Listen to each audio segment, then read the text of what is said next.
como um fator importante para a nossa vida. O texto é o seguinte, Mateus capítulo 11. Nós vamos ler, é um capítulo grande com vários contextos, mas eu queria ler com a gente o versículo 2. O texto diz assim, João, está falando aqui de João Batista, ao ouvir na prisão o que Cristo estava fazendo, enviou seus discípulos para lhe perguntarem: és tu aquele que haveria de vir? Ou devemos esperar algum outro? Olha que contexto legal. João Batista, preso, pede para os seus discípulos procurarem Jesus e perguntarem para ele: você é o Messias mesmo, que nós tanto esperávamos, ou a gente precisa esperar algum outro? Quando a gente está falando de gratidão e pensando nessa jornada de caminho da gratidão, a gente precisa pensar numa start inicial, que é um perigo que talvez seja o maior inimigo da gratidão, que é quando a gente enfrenta as frustrações. O oposto de gratidão não necessariamente é ingratidão. Mas num conceito mais amplo, existencial da gratidão, a gente pensa como inimigo da gratidão é a frustração, é a decepção. Porque se a gente tropeça na gratidão, fatalmente, nós não conseguimos alinhar aquilo que são as nossas expectativas. Quando a gente chega nesse lugar de não perceber a vida com gratidão, de fazer a conta da vida apenas naquilo que a gente obteve, naquilo que a gente concluiu, naquilo que a gente formalizou, formatou, e aquilo nos dá um ganho, aquilo nos dá uma energia, se a gente vincula a nossa vida só nisso, a gente fatalmente não passou pela experiência de avaliar e de lidar com as frustrações e as decepções. E quando a gente fala de expectativa, a gente está falando de um bichinho bem difícil da gente viver, não é? Alguém aqui já teve as suas decepções baseadas na sua expectativa? Pouca gente. A porta é diferenciada mesmo. Pouca gente sofrendo. Alguém já sofreu decepção aqui, gente? Teve uma expectativa, criou, o Hit está levantando até as pernas lá. Criamos, imaginamos, idealizamos. O que é expectativa? A expectativa é o futuro imaginado. Expectativa é quando a nossa mente, baseado numa necessidade, num incentivo ou até num desejo, a nossa mente cria imagens e cria esse futuro na nossa mente. Futuro imaginado. Sabia que dependendo da força da nossa expectativa, a gente sente cheiro? A gente sente gosto? Quem aqui já não passou a noite fazendo conta da Mega Sena? Sem nunca ter jogado. Já briguei com mãe por causa de dinheiro. Falei, não vou dar casa pra mãe, não. Não, pro meu irmão, não. Eu vou pagar a dívida. Dar dinheiro em mãos, não. Não, eu vou dar dinheiro pra sogra. Quem aqui já brigou com o cônjuge, com o crush, na cabeça? E ela vai falar isso e eu vou falar isso. Ah, mas eu conheço ela. Eu conheço a Fernanda. Ela vai para esse lado. Ah, mas aí eu falo isso. Eu falo o famoso você também. Percebe? Esse fenômeno chama expectativa. Futuro imaginado. A nossa mente, ao perceber uma necessidade, um impulso, um incentivo ou um desejo, a nossa mente passa a criar essa imagem para quê? Tem muita gente que fala mal de expectativa. Gente, expectativa é extremamente necessário. Se não fossem as nossas expectativas, nós não tínhamos conquistado o que a gente conquistou. Uma necessidade, um incentivo ou um desejo é o que faz, como diz o ditado popular, é a necessidade que faz o sapo pular. Se não fossem as nossas expectativas, nós não teríamos conquistado muito do que a gente obteve. Então, cuidado quando falar de expectativa, não depreciar, porque é extremamente vital para a nossa vida, nós temos as nossas expectativas. Então, a nossa mente cria. E aí a gente tem alguns traços, né? Primeiro que a nossa mente cria mapas internos. Aqui vale uma coisa interessante. A expectativa nasce da sua história. A expectativa nasce das minhas construções. A expectativa nasce das minhas ideias, das minhas convicções. Por isso que é tão sofrido. Por isso que às vezes o outro não consegue entender o que a gente está dizendo.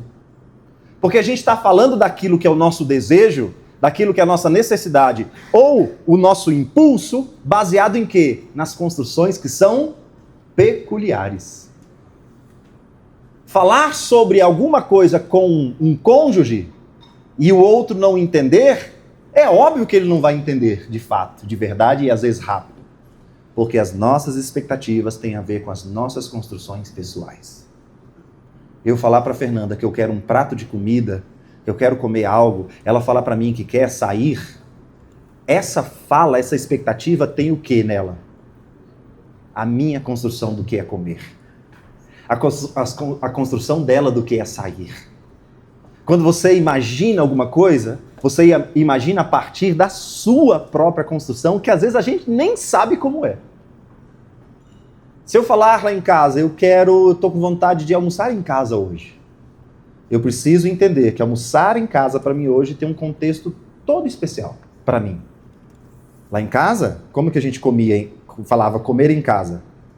Verdade que eu conheci o restaurante, eu já tinha 14 anos. Primeira vez que a gente foi numa churrascaria, eu tinha 14 anos.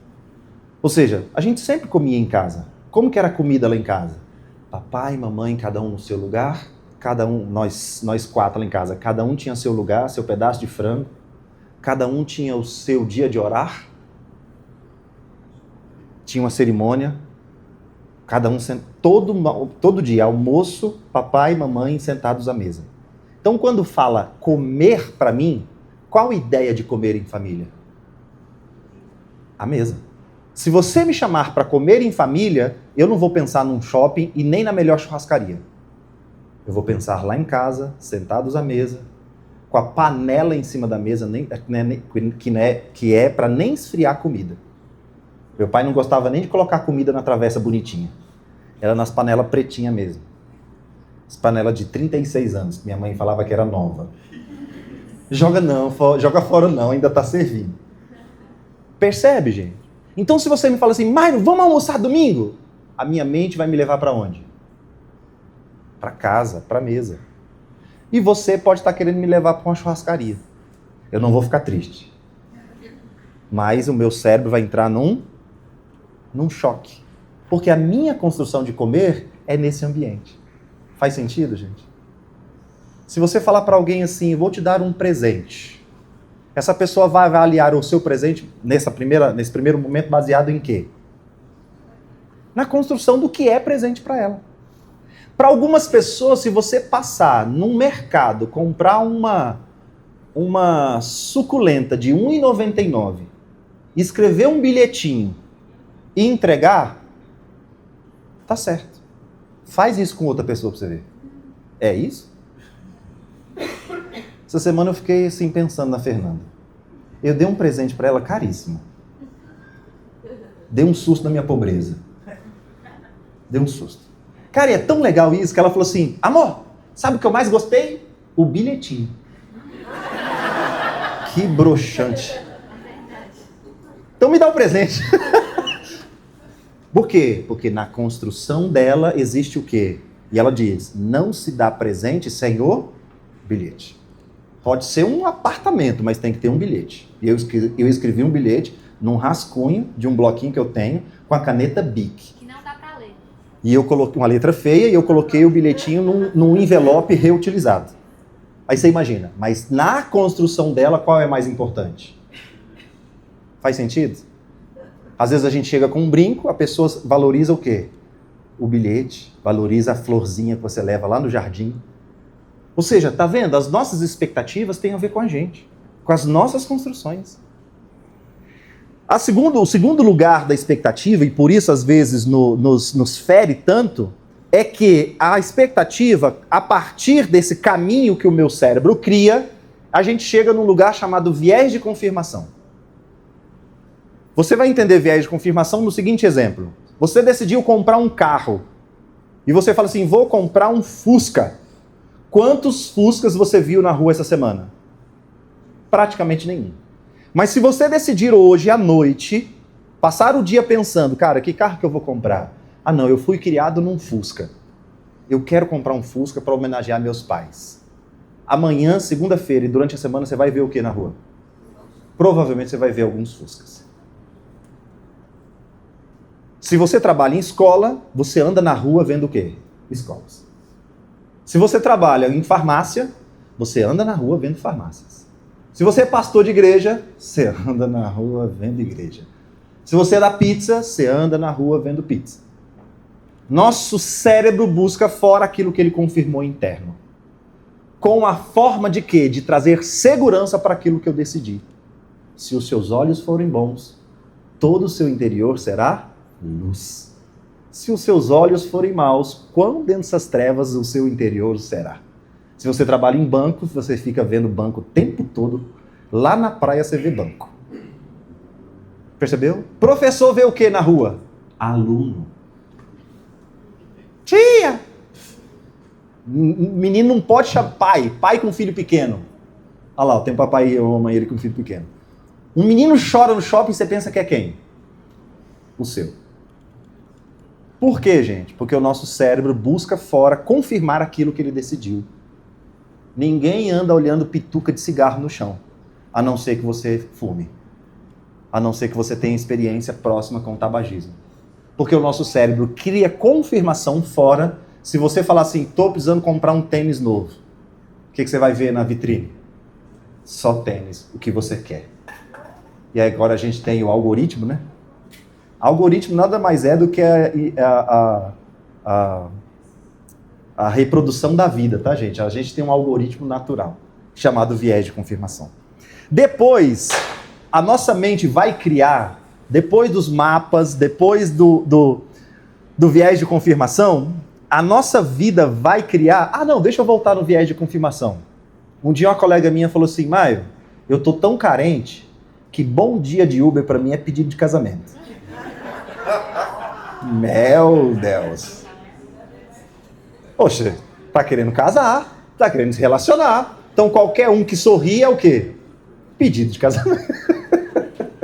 Tá vendo o viés de confirmação? Ou seja, minha mente projeta fora confirmações daquilo que ela está sentindo. Se você está com fome, o seu cérebro vai procurar cheiro, gosto, placa. Ou seja, então nosso cérebro vai buscando aquilo que ele está construindo. O terceiro nível, que é o fechamento da nossa expectativa, é a projeção.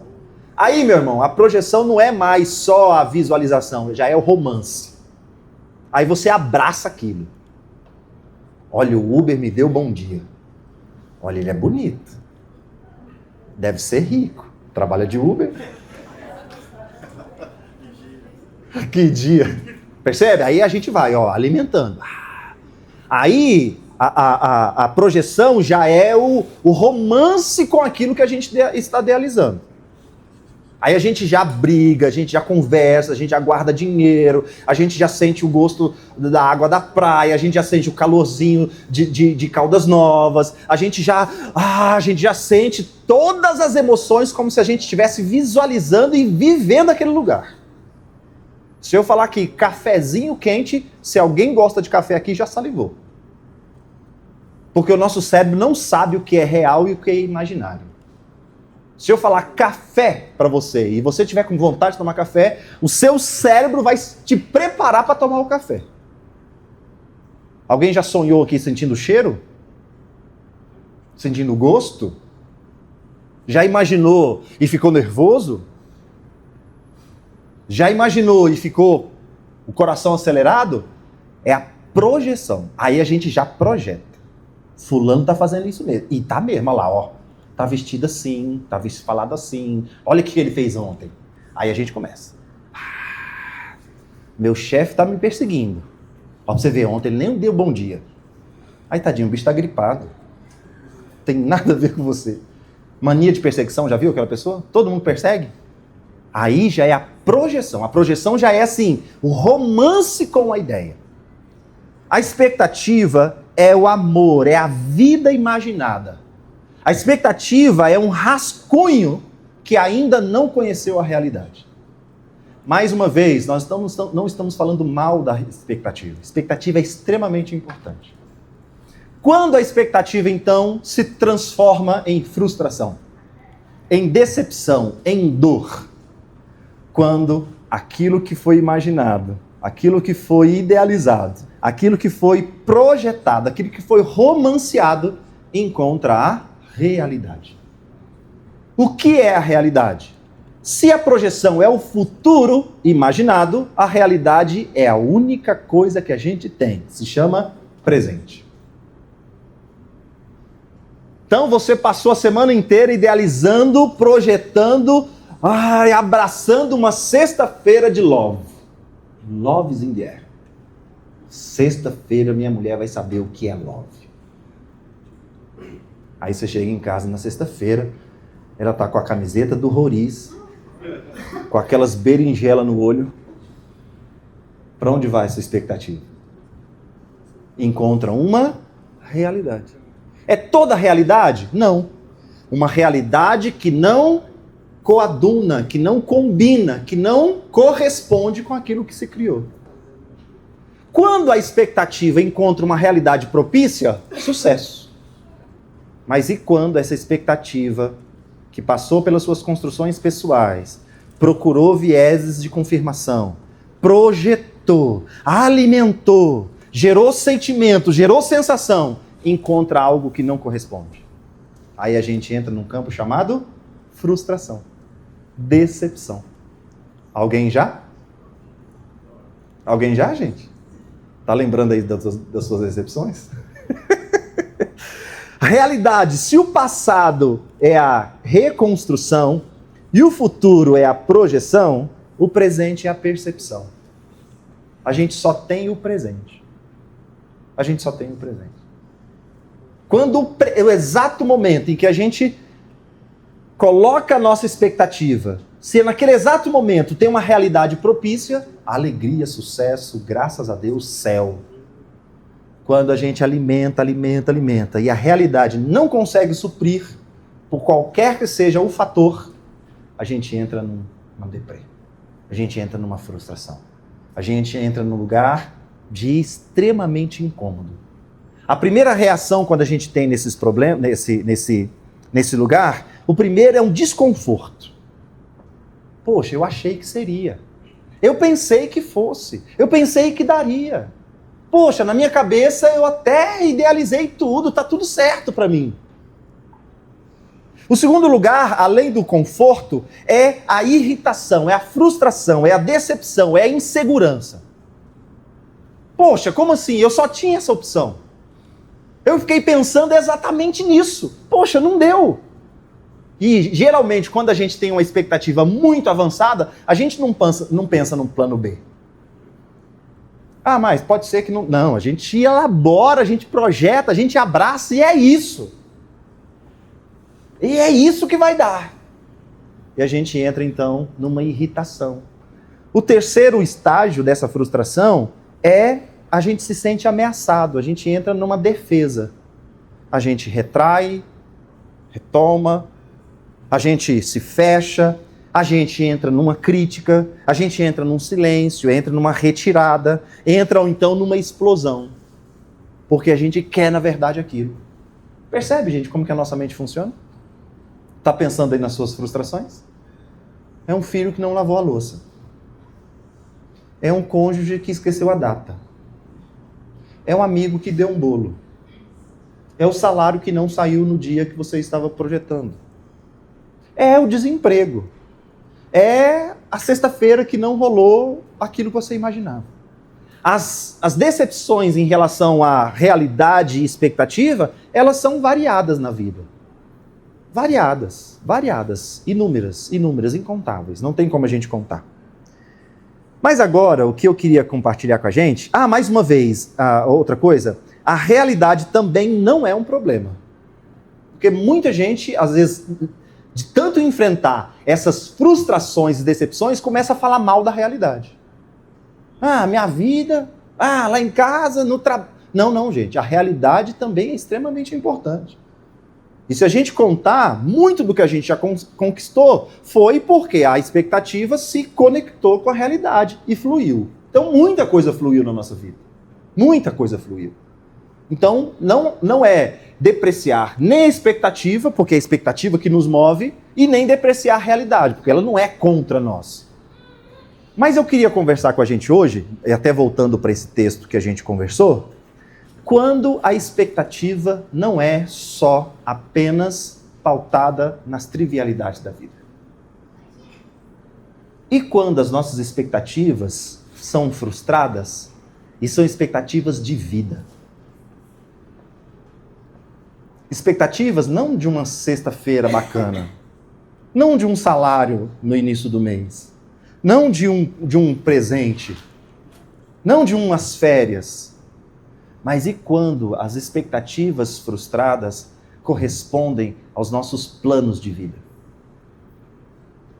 Expectativas essas que a gente colocou para 20 anos, para 30 anos, que a gente colocou para 3 anos. Expectativas de vida no sentido de que, ao não serem correspondidas, atrapalhariam ou atrapalharam todo um processo de vida. E quando a gente está falando de um luto, quando a gente está falando de uma empresa que chega à falência, quando nós estamos falando de um emprego estabilizado que é perdido, quando nós estamos falando de uma expectativa de um filho que a gente projetou algo e ele não cumpriu, quando a gente está falando de um casamento que não perdurou o tempo que a gente esperava, quando a gente está falando de um relacionamento no qual a gente colocou todas as nossas expectativas e no fim essa relação que tanto nos apeteceu durante o período que estava, chegou ao seu fim. E quando a gente está falando do dinheiro que a gente guardou para aposentadoria e veio a crise, veio a pandemia e tirou tudo. E quando a gente está falando da presença da pessoa que a gente depositou toda a nossa confiança, que visitava a nossa casa, que visitava os lugares mais íntimos da nossa vida, que sabia das nossas histórias mais secretas, e essa pessoa se afastou sem nenhuma explicação. O que nós estamos falando não é de expectativa se a pessoa me deu um oi, me deu um bom dia, me deu um presente ou me deu um bilhete. E quando a gente está falando dessas expectativas de vida, quando nós estamos falando daquela expectativa que a gente tinha sobre a nossa família, e quando a gente chegou perto dos 40, a gente começou a ver que nossa família não era tudo aquilo que a gente imaginava. E aquela expectativa que a gente colocava no nosso pai, na nossa mãe, mas quando a gente foi chegando ali nos 35, a gente foi assim, eita, papai faz isso, é? Eita, mamãe faz isso, é? Eita. E quando a gente está falando de alguém de confiança, alguém do nosso coração, alguém de dentro, que não corresponde àquilo que tem um comportamento, que tem uma decisão, que tem uma fala, que tem um gesto, que tem uma reação totalmente contrária ao que a gente imaginava, ao que a gente tinha até então. Aqui nós estamos falando de expectativas muito mais profundas. Não estamos falando só de expectativas se... Contei aqui, meu amor, do presente que eu te dei e você gostou mais do bilhete. E eu falei, então devolve o presente. Não é mais só sobre isso. É sobre pertencimento. É sobre relação. É sobre continuidade. É sobre plano de vida. Não é mais sobre um final de semana. Um final de semana que não deu certo, traz uma dor terrível, traz. Mas e quando o que acontece no final de semana muda para sempre a sua trajetória? Esse texto que a gente leu fala justamente sobre isso. João Batista, uma figura importantíssima, está preso. João Batista, a gente precisa contar um pouquinho a história dele para você entender o porquê esse texto é tão importante, por que esse texto é tão marcante, por que a gente precisa recorrer um pouco à história. João Batista nasceu numa família de sacerdotes. Na cultura judaica daquela época, uma região, uma nação teocrática, o culto tinha as suas estruturas. E para o culto tinha a figura do sacerdote. O sacerdote era aquele que faria o culto para as pessoas. Nós estamos falando de uma dimensão em que que o ser humano ainda não tinha condição de perceber Deus presente. Então Deus era figurado. O ser humano em si não tinha condição de falar assim, Deus, e ele sentir esse Deus, e ele ter contato com esse Deus livremente. Então, os cultos eram a partir de figuras. Então, tinha a figura do templo, a figura dos utensílios que tinham seu significado no templo, e tinham as figuras que faziam esse culto. Então, o sacerdote era uma pessoa que era de uma linhagem de sacerdotes. Não é assim, sou sacerdote. Não, você tinha que ser descendente da tribo, descendente da família de sacerdotes. Nós estamos falando aí de 1.300 anos antes de Cristo. Então o culto tinha a figura de uma pessoa que ofereceria a Deus o culto do indivíduo. Hoje é fácil, né? Hoje a gente lê a Bíblia, hoje a gente fala, a gente pensa em Deus, e a nossa construção social, mental, enfim, o nosso desenvolvimento humano já consegue acessar esse Deus de forma livre. Antigamente, o ser humano não tinha essa condição. Então ele precisava da estrutura que remetesse a esse Deus. Então eu precisava do copo sagrado, eu precisava do lugar sagrado, eu precisava do púlpito, do altar, eu precisava do culto, eu precisava das figuras para me ajudar a remeter ao Deus. É o que a gente conhece hoje, talvez, se a gente fosse dar um exemplo, dificilmente a gente conseguiria se antenar no tempo sem um calendário, não é? Como que a gente seguia nos dias?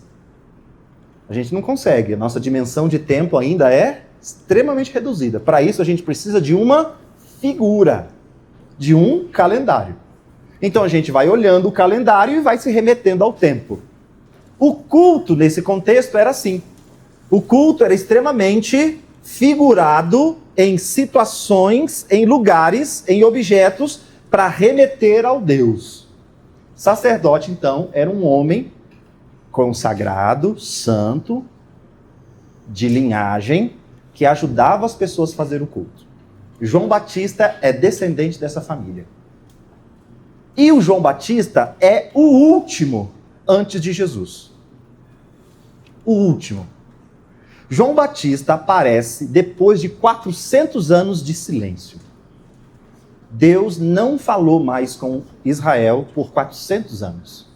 Depois de 400 anos aparece João, da família sacerdotal. Para completar, para a gente entender o contexto, ele aparece não só como sacerdote, mas ele aparece como profeta. Profeta era outra figura extremamente importante. Numa nação teocrática tinha 3 figuras: o rei, governo político, profeta e sacerdote. O rei, governo político. Profeta é a voz de Deus para o povo. Então o profeta diz assim: eita, acho que Deus está falando o seguinte, vamos fazer isso, isso, isso, isso. Então era a voz de Deus para o povo.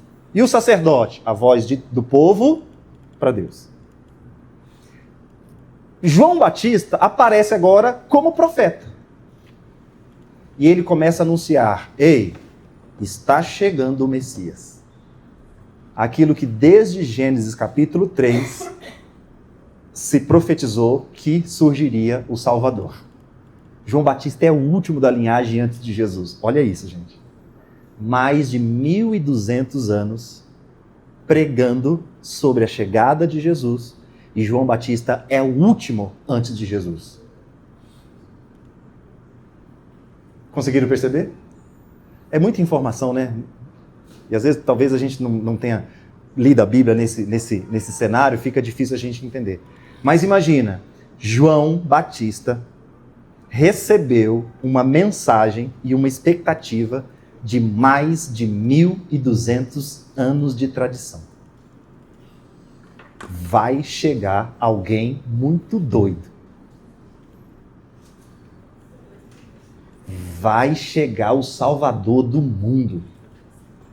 E ele dizia assim: o cara é tão, não posso falar uma expressão aqui que eu gostaria, tão bom.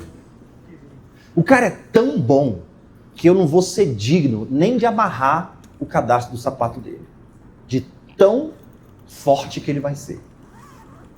Conseguiu entender, gente? 1.300 anos essa mensagem percorrendo de filho para filho, de geração para geração, e os profetas anunciando. A gente vai ler lá Isaías, Jeremias, todos eles, tá falando, ó, vai vir, vai nascer em Belém, vai chamar Emanuel. E a gente vai ler, desde Gênesis até Mateus. Todos eles anunciando, vai chegar o dia. Vai chegar o cara.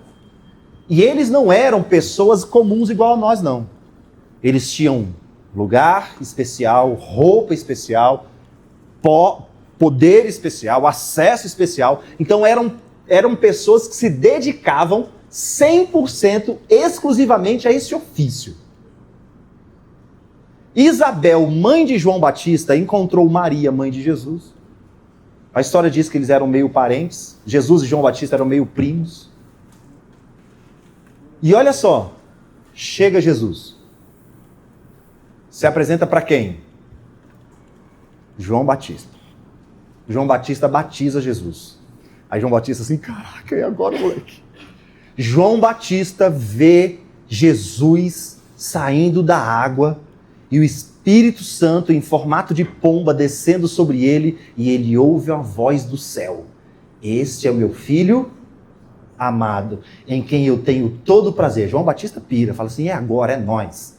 Ah, moleque, agora é minha vez. Agora eu brilho. Finalmente, caraca, 1.300 anos. Se a gente for voltar um pouquinho na história, mais passa de 4.000 anos essa mensagem. E agora João Batista está ali, com Jesus. Está ali, é agora. Ah, moleque. Agora vocês vão ver. Eu estou batizando com água. Ele vai batizar vocês com fogo. Pensa o coração de João Batista. É agora. Ah, mas o texto diz que João estava onde? Preso. Vai. João Batista está preso. E o primo dele, o Jesus, Você entendeu? Cadê? Eu tô preso, cara. Eu sou o último dessa descendência, cara. Eu tô preso. E João Batista entra no aspira. Ele entra num doido. Ficou doido. Ele entrou numas. Como assim, cara? Espera aí. Desde Arão a gente está falando, daqui a pouco entrou os profetas e a gente está falando, mantendo toda uma coisa, e a gente está dedicando a vida, abri mão de tanta coisa, deixei de ir para baladinha, deixei de comer o que eu queria, deixei de namorar com quem eu queria, deixei de tudo, batizei o cara, vi que o cara é. E onde eu tô? Eu tô na prisão. E esse cara? Tá nem aí pra mim. Magoei. A crise de João Batista não é uma crise... Não olhou pra mim, não me deu um bilhete. A crise de João Batista é uma crise existencial. Nós passamos 1.300 anos acreditando numa parada. E agora eu estou preso. Eu disse que seria fogo, e agora está sendo carne, estragada na prisão. Eu falei que a gente ia, e agora onde eu estou? A crise de João é tanta, que ele fala assim, chama os discípulos dele e fala assim, pergunta lá para ele. Faz um favor para mim, vai lá e pergunta para ele. Porque não está aparecendo em nada. Porque não está aparecendo. Eu acreditei, eu me dediquei, eu fiz o que tinha que ser feito, mas não vingou naquilo que eu imaginei. João Batista está aqui trazendo uma das mais severos lugares da expectativa. Que não é mais a expectativa de uma sexta-feira, é a expectativa de vida. E agora? Estou com 38. E agora? Estou com 40. E agora? Estou com 35. E agora? Depois de 10 anos? E agora? Depois de 7 anos? E agora? Depois de tanto? Ah, poxa, eu vim descobrir isso agora. Por que eu não percebi isso antes? Ah, por que eu perdi esse tempo? Ah, por que não aconteceu antes? Para eu saber logo. Oh, que besta! Ai, que burro que eu sou! Não é assim não são assim as nossas reclamações? João Batista. Vai lá, pergunta para ele se ele é de fato o Messias ou se eu tenho que esperar outro. Porque às vezes eu me enganei. Pergunta se é ele mesmo, porque às vezes eu me enganei. Às vezes não é. Às vezes eu batizei o cara errado. Às vezes eu confundi. Na minha expectativa, às vezes eu olhei errado. E aí, quero que você leia comigo o versículo seguinte. Jesus dá uma resposta para ele. Jesus não deixa João no vácuo. Jesus responde assim: diga para ele o seguinte, verso de número 4. Jesus respondeu: voltem lá para ele e anunciem a João o que vocês estão ouvindo e vendo. Os cegos veem, os aleijados andam, os leprosos são purificados, os surdos ouvem, os mortos são ressuscitados e as boas novas são pregadas aos pobres. Olha que resposta mais enigmática. O que a gente esperaria que Jesus respondesse? Você é você mesmo? E Jesus responde o quê? O que a gente esperaria? Sinais para mostrar para João que Jesus era Jesus. Ô, rapaz, que isso? Nossa mãe é parente, ué, nós somos primo. Você não é Jesus? Você não é João Batista, filho de Isabel? Que isso, eu conheço sua família, cara. Sou Jesus mesmo, você me batizou lá naquele dia, numa terça-feira às 15 horas. Você viu o que aconteceu lá? Toma aqui a cópia do meu RG. Leva aqui meu CPF. Leva aqui minha declaração do imposto de renda para você provar que eu sou eu mesmo. A gente espera esse tipo de resposta, não é? Mas Jesus respondeu assim: João, as pessoas estão sendo abraçadas pelo Evangelho. João, as pessoas estão sendo acolhidas pelo Evangelho. João, as pessoas receberam aquilo que a gente entendia que aconteceria. E o texto não diz mais sobre João. João se cala. Não fala se João ficou feliz, se João debateu. Não fala mais nada. João vai aparecer 2, 3 capítulos depois sendo morto, decapitado. Pelo motivo que ele havia sido preso. João não fala mais. Não tem mais menção de João. Ele não fala, ele não questiona. O que aconteceu com João com essa resposta de Jesus? O que aconteceu com João, com a mente de João, com as questões de João, a partir dessa pergunta? Não tem mais fala de João nesse texto. Jesus menciona João, quem Jesus foi, mas não tem mais João questionando nada. João Batista silencia. Esse silêncio de João não é um silêncio de dúvida mais, de expectativa mais. É um silêncio de pacificação. É um silêncio onde João, nas suas incertezas, é alimentado do alimento mais sólido e mais profundo que pode existir. João é alimentado da ideia de que as nossas ansiedades, as nossas expectativas, as nossas realidades, aquilo que a gente espera, nem sempre corresponde com as nossas obviedades. O primeiro lugar que a resposta de Jesus acalenta João é tirar João das obviedades da vida. Eu dou um presente para Fernanda e a minha cabeça óbvia já cria uma imagem da Fernanda sorrindo, me abraçando e falando que eu sou o cara. Como é que tu pensou nesse presente? Eu não dou o presente para alegrar a Fernanda. Eu dou o presente para ela me alegrar. Um dia eu recebi um telefonema de um irmão da igreja falando assim, Myron, tinha um problema com o pai. Myron, estou decepcionado com meu pai e encerro toda a tentativa de fazer a nossa relação ser saudável. Eu falei, é mesmo? Me fale. Eu acordei hoje cedo, inspirado pelo Espírito Santo, a ligar para o meu pai para eu falar que eu o amava. Eu falei, olha que nobre. E qual é a crise? Você acredita que ele falou assim, tá bom, obrigado? Porque a nossa cabeça óbvio, a nossa cabeça de obviedade, a gente cria as nossas projeções e constrói as nossas realidades para o benefício ser para quem? Para nós. A gente não fala eu te amo para o outro se sentir amado. A gente fala um eu te amo para o outro finalmente fazer o que a gente quer. E se só rola um eu também, ponto. Ah, meu amigo.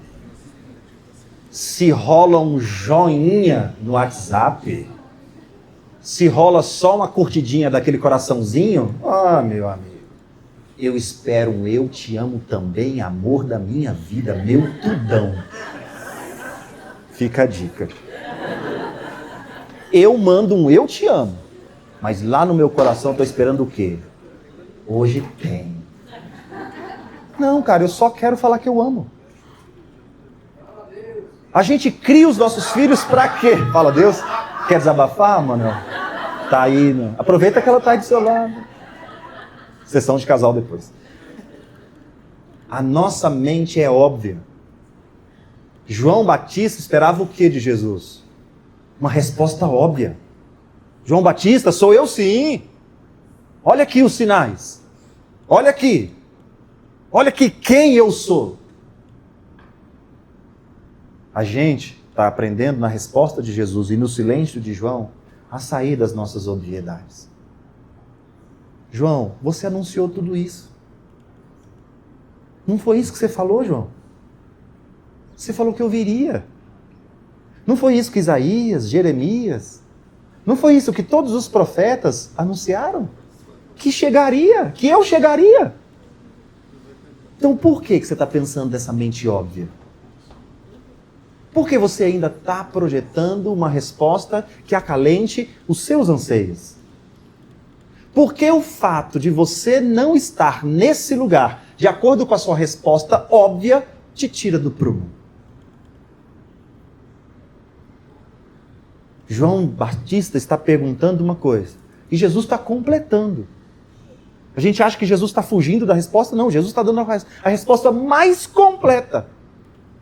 E aí entra no segundo lugar que eu queria compartilhar com a gente. A resposta de Jesus diz para nós sobre a nossa vida, a resposta de Jesus e o diálogo de Jesus com João Batista e o silêncio de João Batista, essa pacificação, traz para nós a ideia de que nem sempre a vida vai nos fazer participantes daquilo que a gente constrói. Como é ruim isso. Como é chato isso. Nem sempre o bem que a gente constrói, aquilo que a gente idealiza, aquilo que a gente constrói, aquilo que a gente fomenta, vai nos ter como agente participativo. Jesus está dizendo, fique em paz aí, João. Fique em paz aí. O que você construiu não é para você. O que você fez não é para você. A parentalidade não é assim, gente? Qual é a nossa crise de pais e mães? Porque a gente não participa daquilo que a gente cria na vida dos nossos filhos. Se você tem pai de criança, aproveita, porque daqui a pouco chega a fase da adolescência. Pai, me deixa na esquina. Pai, me deixa na esquina, tá? Pai, vem mais tarde, tá? Não, pai, credo, não quero abraço, não. Já te contei a experiência aqui da Luísa no aniversário dela? Sem dor, tá, Luísa? Já superei. Na noite anterior do aniversário da Luísa, ela me manda 4 fotos. Pai, amanhã só vai postar no meu aniversário, não vai?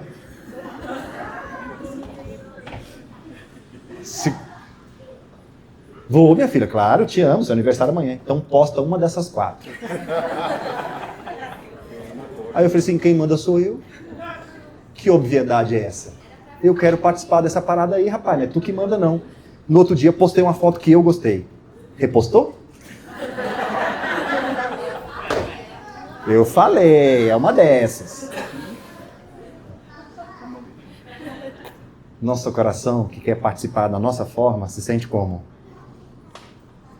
Não é? A gente quer dar o presente, mas a gente quer construir, mas eu quero casar, mas eu quero ir, eu quero a viagem, mas eu tenho que estar, eu tenho que falar, eu tenho que... Jesus está dizendo assim, ô João Batista, trocentos milhões de gente antes de você morreram sem ver a resposta. Gente, morreu pior do que você. Por que você vai ser a última bolacha do pacote a participar daquilo que você construiu? Nem sempre, gente. Nem sempre. A vida vai permitir que a gente participe daquilo que a gente construiu. Não da forma óbvia que a gente espera. Não da forma concreta que a gente espera.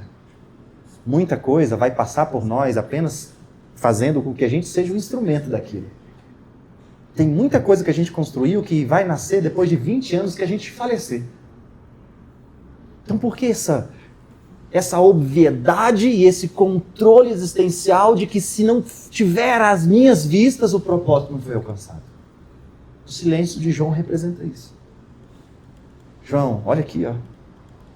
As coisas estão sendo feitas. Terceiro lugar, que esse silêncio de João nos ensina, nesse diálogo de Jesus, além de não pensar nas obviedades lineares da vida, além de não colocar a gente exclusivamente como participante, a gente vai entender, a gente vai perceber que além de nós existe um propósito. E que o propósito é totalmente fluido. Assim como a gente falou semana retrasada, que a graça de Deus é fluida, o propósito de Deus é fluido. A gente não controla o propósito de Deus. A gente vai ver sinais do propósito. O livro de Hebreus capítulo 11, começa falando sobre os heróis da fé. O texto mais lindo se eu puder escolher um texto lindo da Bíblia, é Hebreus capítulo 11. E ele vai começar dizendo assim, os heróis da fé. Aí ele vai citar, nominalmente, aqueles que tiveram no seu trajeto de personagem bíblico as suas reverências, as suas relevâncias. E vai citar. E lá no fim ele diz assim, vou parafrasear, dentro da categoria de heróis da fé, existiram vários moribundos, morando em cavernas, cerrados ao meio, mortos ao fio da espada. Muitos que não eram dignos de viver nesse mundo de acordo com as nossas óticas. Mas mesmo assim, estão arrolados no livro dos heróis da fé. O propósito não depende de nós. Muita coisa que a gente queria não foi do jeito que a gente quis. A gente não se apega no feito, a gente se apega no propósito. Se eu cheguei em casa e a Fernanda estava esperando com a berinjela no olho, e eu com um buquê de rosas esperando uma noite de amor, não é sobre rosas, berinjela ou amor. É sobre o propósito de manter um casamento saudável. E para isso eu posso me reinventar. Não é o divórcio que acaba com o propósito da família. Não é um divórcio que acaba sobre o propósito de ser pai e de ser mãe. Não é o desemprego que acaba com o propósito de trabalhar. Não é um salário baixo que acaba com o propósito de ser digno. Não é um encerramento de nenhum ciclo que encerra o seu próprio propósito. João está olhando as benfeitorias. Jesus está apresentando para ele o propósito. Jesus está apresentando um propósito. Apesar de você, apesar do curso ser alterado, o propósito nunca muda. Não é a morte que encerra o valor da vida. Não é a doença que encerra a felicidade de viver. Não é uma DR, não é uma discussão familiar, não é um problema familiar que encerra com a harmonia da família. O que Jesus está mostrando é sobre a continuidade do propósito. Amém, gente? Qual a continuidade do propósito que a gente tem perdido? Junto com a decepção, o propósito foi embora? Junto com a alteração da vida, o propósito também se foi? Junto com a perda, junto com a frustração, junto com o encerramento de um ciclo, o propósito também se diluiu? Ou a gente mantém o propósito, independente daquilo que foi o curso da vida? O que Jesus está dizendo para João é: João, morra em paz. Fique em paz, João. Você vai ter uma morte muito feia, muito cruel. Mas morra em paz. Porque muito para além de você, o propósito vai ser concluído. Não manche o propósito. Altere o que tiver que alterar, mas não manche o propósito. Amém, gente? Eu não gosto muito de falar da minha vida assim, né? No sermão. Posso contar só mais um? Todo mundo sabe, assim, acho que a maioria sabe aqui que eu passei alguns anos pelo divórcio. E como é difícil a gente ter a percepção de continuidade de família após o divórcio. Até por uma questão cultural. Foi um exercício de anos para eu entender que família transcende casamento. Família é o guarda-chuva existencial. Casamento é a formatação. A gente pode alterar casamento, mesmo não sendo ideal, mesmo não sendo saudável. Mas eu, pelo menos, passei pela experiência de que o divórcio não foi uma opção, foi uma sobrevivência para ambos. E eu lutei muito, meu Deus do céu, e agora minhas filhas? Meu Deus, como que vai ser? Que pai eu serei? Que pai eu sou? Meu Deus, e agora? Tá, e essa é uma dor. Se algum divorciado não tem essa dor, consulte um exorcista porque você está com um espírito ruim. Porque não é possível alguém que passa pelo divórcio e esquece filho. Humanamente, para mim, não é normal.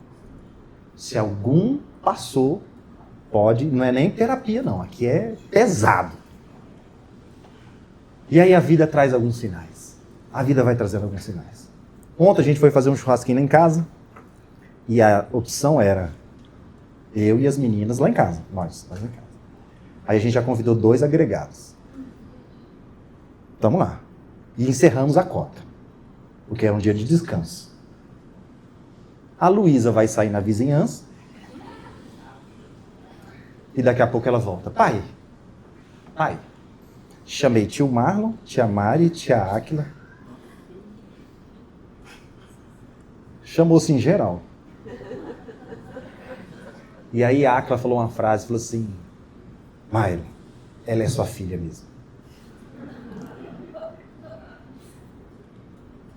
Eu não moro mais com as minhas filhas. Eu não dou boa noite toda noite. Eu não as cubro quando da mesma forma que eu cobriria se elas morassem comigo.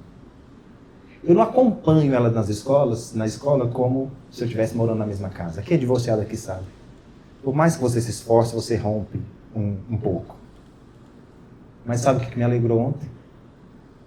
Eu percebi que mesmo pelo divórcio, aquilo que é meu valor passou para a vida da minha filha. Eu gosto de chamar a gente para almoçar lá em casa. E numa saidinha ela trouxe mais 8. Percebe isso, gente? Isso é o texto de João Batista. Ninguém que se divorcia amanheceu e falou assim: estou fazendo nada, vou divorciar. A não ser casos de exorcismo. A não ser esses casos. A vida muda. O trajeto muda. Aquilo que você idealizou para a sua vida inteira, rompeu com 10, com 15, com 20. Rompeu. Alterou. E a vida acabou. A gravidez que você tanto desejava, rompeu antes da hora. Rompeu, né, Érica, lá? Você deve enfrentar muitos no hospital. O bebê não aguentou. Seu filho não veio com saúde como você imaginou. A vida interrompeu. A realidade não coadunou com aquilo que você criou. E aí? O que a gente faz? A gente reconfigura o propósito. A gente intensifica para não perder o propósito. A gente intensifica para não perder a continuidade da existência, mesmo diante das realidades difíceis. Alguém que não tinha que ter ido foi antes da hora. Que triste! Reorganize para você não perder o propósito. Reorganize a sua história para não perder o propósito.